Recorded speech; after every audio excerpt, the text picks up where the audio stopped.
بسم اللہ الرحمن الرحیم۔ السلام علیکم پیارے دوستوں، حضرت ابن عقیل رحمۃ اللہ علیہ فرماتے ہیں کہ ایک ایسا گھر تھا جہاں پر کوئی رہ نہیں پاتا تھا۔ جب اس گھر میں کوئی رہنے کے لیے آتا تھا یا اس کے گھر کے مالک اس گھر کو کرائے پر دیتے تھے تو دوسرے دن سارے مردے پائے جاتے تھے۔ اس گھر کے حوالے سے علاقے میں خوف پھیلا ہوا تھا۔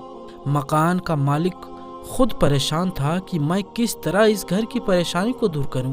بہت سارے عاملوں کو بلایا گیا، بہت سارے لوگوں کو بلایا گیا، لیکن کوئی حل نہ ہوا۔ ایک دن ایک بزرگ کا وہاں سے گزر ہوا۔ اس گھر کے حوالے سے انہوں نے کافی باتیں سن رکھی تھی۔ انہوں نے لوگوں کا خوف دور کرنے کے لیے انہوں نے گھر کے مالک سے کہا کہ میں گھر کو کرائے پر لے کر اس گھر میں رہنا چاہتا ہوں۔ مکان کے مالک نے حیرت سے اس کو دیکھا اور کہا کہ اتنی ساری باتیں سن کر بھی آپ اس گھر میں رہنا چاہتے ہیں؟ اس گھر میں کوئی بھی زندہ نہیں رہ سکتا۔ نہ جانے ایسی کون سی مخلوق ہے جو کسی کو بھی اس گھر میں رہنے نہیں دیتی ہے۔ اس گھر سے بہت پریشان ہوں۔ ان بزرگ نے کہا کہ آپ اللہ پر بھروسہ رکھیں اور مجھے یہ گھر کرائے پر دے دیں، میں یہاں رہ لوں گا، دیکھتے ہیں کیا معاملہ ہوتا ہے۔ اب وہ بزرگ اس گھر میں آرام سے رہنے لگے۔ رات بھی گزر گئی اور صبح بھی ہو گئی۔ لوگ آپ کو دیکھتے تھے اور بہت پریشان ہوتے تھے کہ اس گھر میں عرصہ دراز کوئی رہ نہیں سکتا۔ ایک دن تو دور کی بات ہے، ایک رات بھی نہیں رہ سکتا، پھر کیسے یہ صحیح سلامت اس گھر میں آرام سے رہ رہے ہیں؟ آخرکار ان کے پڑوسی نے پوچھا کہ حضرت مجھے بتائیے کہ اس گھر میں کوئی زندہ نہیں رہ سکتا، آپ اب تک بغیر تکلیف کے گھر میں رہ رہے ہیں؟ تو ان بزرگ نے تمام حال سنایا کہ ہاں میں صحیح سلامت ہوں، بہت اچھی زندگی گزار رہا ہوں۔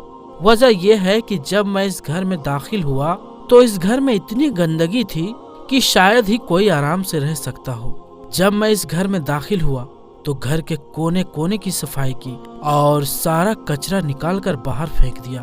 وہاں پر ایک کنواں بھی تھا، اس کی میں نے صفائی کی۔ پانی بھی موجود نہیں تھا تو میں نے سوچا کہ صفائی کرنا زیادہ بہتر ہے، یہ بھی گھر کا ایک حصہ ہے، کیونکہ میری عادت بھی ہے، میں کلام پاک بھی پڑھتا ہوں، ساری رات میں ذکر اللہ کرتا ہوں۔ ایک دن ایسا ہوا کہ جب میں عشاء کی نماز پڑھ کر آیا تو میں نے کھانا کھایا اور میں لیٹ گیا۔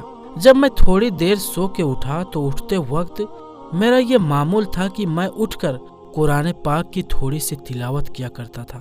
جب میں قرآن پاک کی تلاوت کر رہا تھا اسی وقت مجھے کنویں سے کوئی نکلتا ہوا نظر آیا۔ وہ اتنی بڑی مخلوق تھی جیسے کوئی نوجوان لڑکا عجیب شکل کا نکل رہا تھا۔ وہ میرے سامنے آ کر کھڑا ہو گیا۔ تھوڑی دیر کے لیے مجھے خوف ضرور آیا کیونکہ اللہ تعالیٰ کا میں ذکر کر رہا تھا، اسی لیے میں ڈرا نہیں۔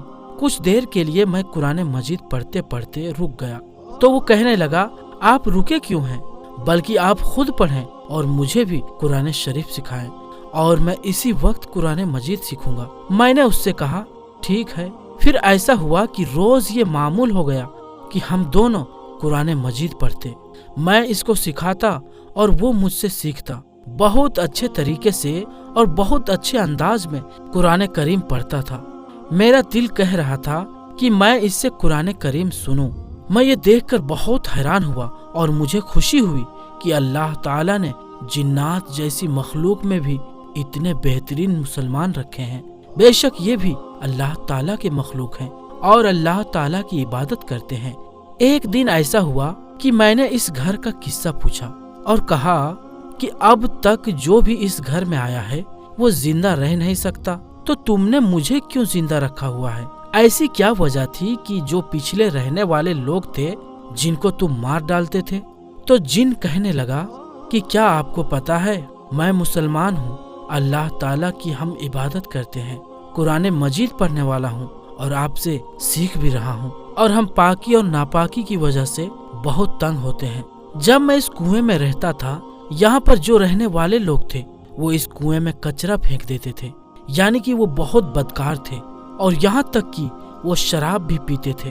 مجھے بہت تکلیف ہوتی تھی ان کی اور ان کی بدکاریوں کی وجہ سے، کیونکہ میں نماز کا بہت پابند تھا اور اللہ تعالیٰ کی عبادت میں مصروف ہوتا تھا، اور وہ لوگ سارا دن